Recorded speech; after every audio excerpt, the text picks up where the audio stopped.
ce qu'on appelle l'intégration par partie. L'intégration par partie, c'est une méthode qui est l'inverse de la règle de dérivée du produit. Mais je vous ai dit au départ qu'on n'avait pas de règle d'intégration pour les produits. C'est vrai, on n'a pas de règle d'intégration pour les produits, mais je suis capable d'inverser la règle de dérivée des produits. Voici ce qui se passe. Si j'ai deux fonctions f et g, je regarde leur produit, ben, je connais leur dérivée. Il y a une règle, la règle du produit, qui me dit que la dérivée du produit de f de g, ça va être la dérivée du premier terme fois le second terme, plus le premier terme fois la dérivée du deuxième terme. Ça, c'est vrai, c'est une égalité, c'est une expression, c'est quelque chose qui est toujours vrai. Entre autres, si c'est vrai, si ces deux fonctions-là sont égales, je devrais pouvoir intégrer à gauche puis à droite, puis préserver l'égalité. Fait que si j'intègre la dérivée du produit, ça va être la même chose que l'intégrale de ce premier terme-là, f'g x dx, plus l'intégrale du deuxième terme, à cause de la linéarité de l'intégrale. C'est une des propriétés qu'on a vues. Pourquoi c'est utile, ça? Qu'est-ce que ça nous amène? Ben, l'intégrale de la dérivée de fg, c'est littéralement fg, le produit entre f et g. Fait que le terme qui est ici, ça devient tout simplement fx x, par le théorème fondamental du calcul différentiel qu'on a vu à la section 3. Puis là, une fois que j'ai ça, ben, je peux remanier les termes. Hein, je peux envoyer, par exemple, une des termes d'intégrale de l'autre côté. Je me retrouve avec...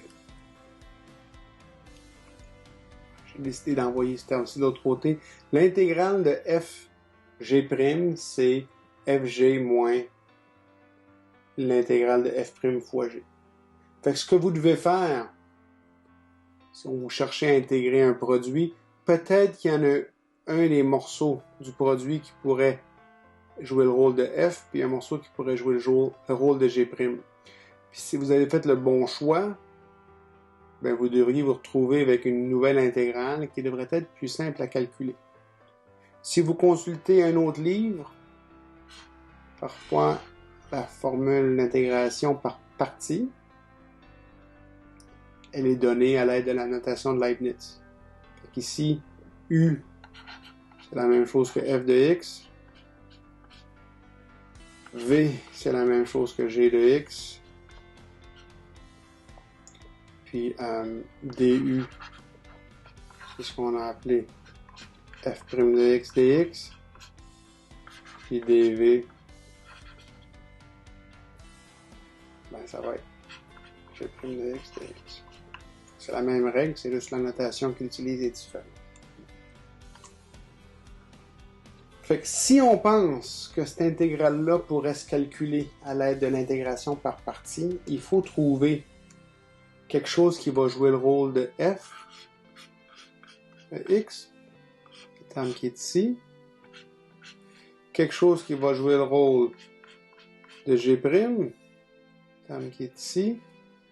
On devrait ensuite être capable de calculer f' de x, dont on va avoir besoin ici, et aussi g de x, dont on va avoir besoin ici.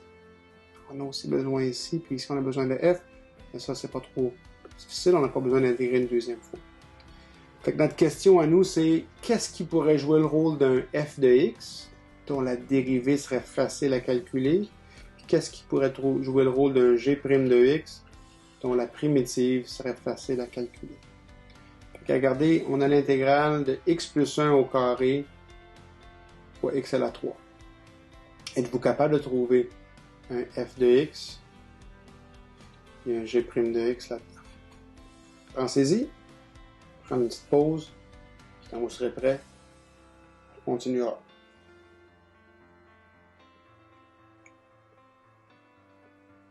Quelles sont nos options? Écoutez, on pourrait choisir, par exemple, d'utiliser f de x en mettant x à la 3. C'est une possibilité, ça, là. Pourquoi? Ben écoutez, la dérivée de x à la 3, c'est facile, c'est 3x carré. Great. Puis si j'ai pris f de x qui est x à la 3, tout ce qui reste doit être g'. Fait que je me retrouve avec x plus 1 au carré. Puis ok, ouais, ça c'est intégrable, là, mais il faudrait que je le fasse par substitution, puis c'est peut-être moins plaisant à faire que j'aimerais le faire. Fait que ça me suggère que j'ai peut-être pas fait le bon choix. Elle est intégrable, cette fonction-là. Juste qu'elle n'est pas le fun à intégrer. On préférerait avoir quelque chose qui est très très facile à intégrer ici. Je vous propose à la place de faire le choix suivant. Fait que f de x, ça va être x plus 1 au carré. G' de x, ça va être x à la 3. Hein? Tous les termes sont impliqués. Il ne manque pas de x là, qui ne sont pas là. OK. Est-ce que c'est facile de calculer f' de x? Ah oui. On fait la règle de dérivée en chaîne. Ça me fait 2 fois x plus 1. Puis là, ben, la vraie question, c'est est-ce qu'il est facile de trouver une primitive? Oui, c'est facile de trouver une primitive de x à la 3. On l'écrit sans même y penser. Ici, on n'inclut pas la constante. La constante, on va l'écrire à la fin. C'est important. Fait que le fait que j'étais capable de trouver un g facilement à partir de g' me suggère que j'ai sans doute fait le bon choix. Regardons ce qui arrive.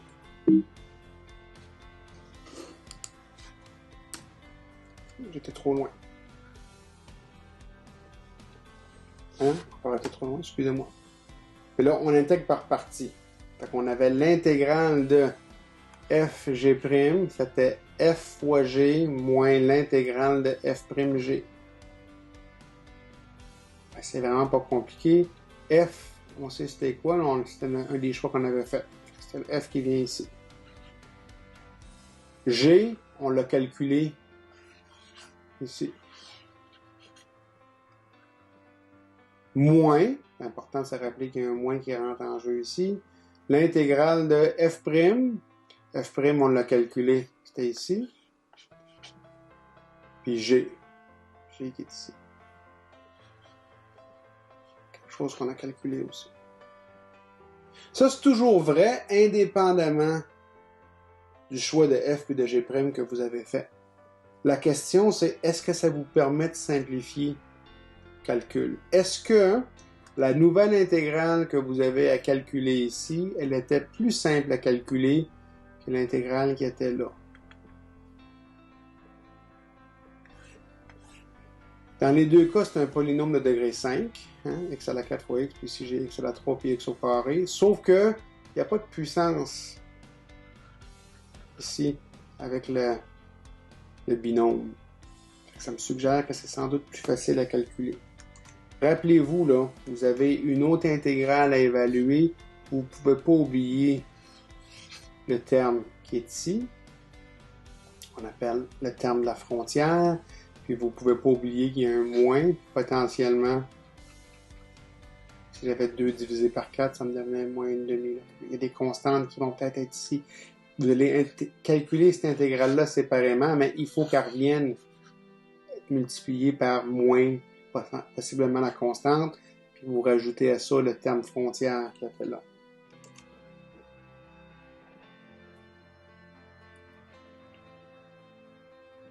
Si vous avez fait le bon choix, cette intégrale-là devrait être facile à calculer. Ben effectivement, l'intégrale de x plus 1 fois x à la 4, ça vous donne l'intégrale de x à la 5 plus x à la 4, puis ça, ben, on s'en sert, on calcule directement la primitive avec la règle des puissances. La primitive de x à la 5, x à la 6 sur 6, la primitive de x à la 4, x à la 5 sur 5, puis là, ben, on va écrire la constante ici. Fait que vous vous retrouvez avec l'intégrale du départ. C'était le terme frontière, le fg, moins, puis là, ben, il y avait un paquet de termes qui sont disparus dans l'intégrale. Hein, il y avait une intégrale qu'on calculait ici, c'était cette intégrale-là, ça vient ici. Fait que le résultat final, quand vous faites la simplification des termes,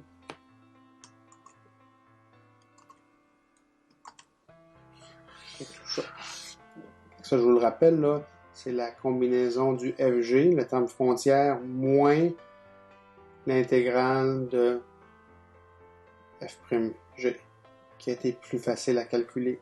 On l'a calculé séparément.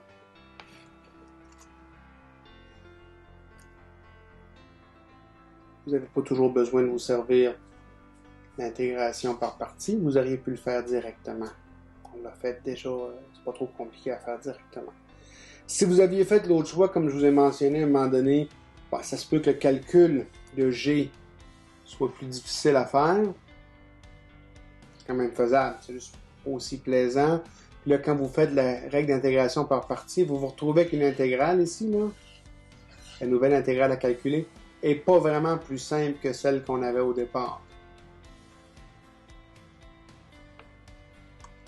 Ça, c'est l'intégrale qui est plus compliquée à calculer que l'intégrale que l'on a obtenue quand on a fait l'autre choix.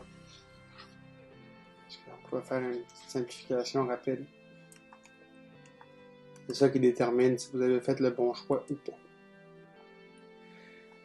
Puis, qu'est-ce que vous faites quand vous avez des intégrales définies? C'est-à-dire, vous avez des bornes. Vous calculez la primitive complètement. Puis ensuite, vous pouvez faire l'évaluation de la primitive à la borne supérieure moins l'évaluation de la primitive à la borne inférieure. Mais vous pouvez aussi, au fur et à mesure que vous faites le calcul, juste transférer les bornes. Puis ici, on n'a pas besoin de changer les bornes parce qu'on reste toujours dans l'univers des X. On ne change pas d'univers.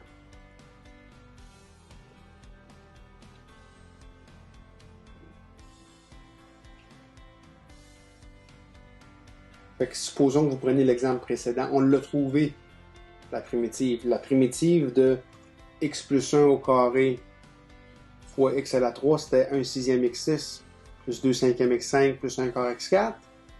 Puis on l'intègre entre 0 et 1. Ben, vous faites l'intégration des bornes après si vous voulez. Je peux garder une constante d'intégration 0, là, c'est plus simple. Puis quand vous faites le calcul, vous obtenez 49 soixantièmes. Je vous en prie, vérifiez. Vous êtes capable d'obtenir ça là. Vous devez connaître ce que vous êtes supposé faire quand vous êtes ici, puis quand il y a des bornes d'intégration. C'est une méthode qui est puissante. Faut pas se méprendre. Vous n'avez pas toujours à essayer d'utiliser l'intégration par partie. À prime abord, cette intégrale-là ressemble à une intégrale qui serait facilement résolvable ou calculable en utilisant l'intégration par partie, mais ça va être plus simple de faire l'intégration par substitution.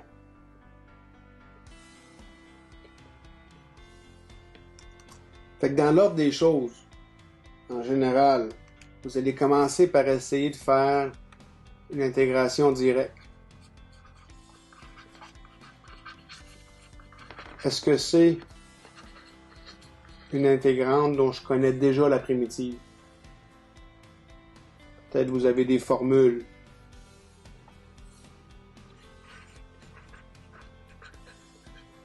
Pour l'instant, on a juste les formules, les puissances. Plus tard, on va rajouter les fonctions exponentielles puis les fonctions logarithmes aussi. Ensuite, vous dites, est-ce que je peux faire une simplification?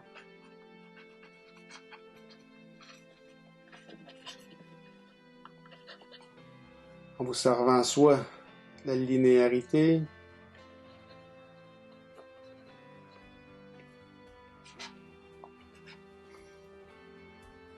faire l'expansion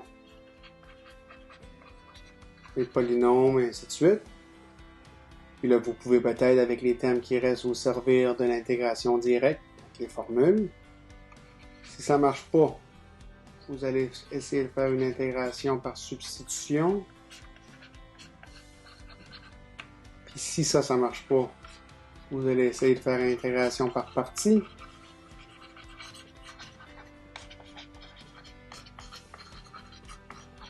Si ça marche pas, ben, il faut penser à faire quelque chose d'autre.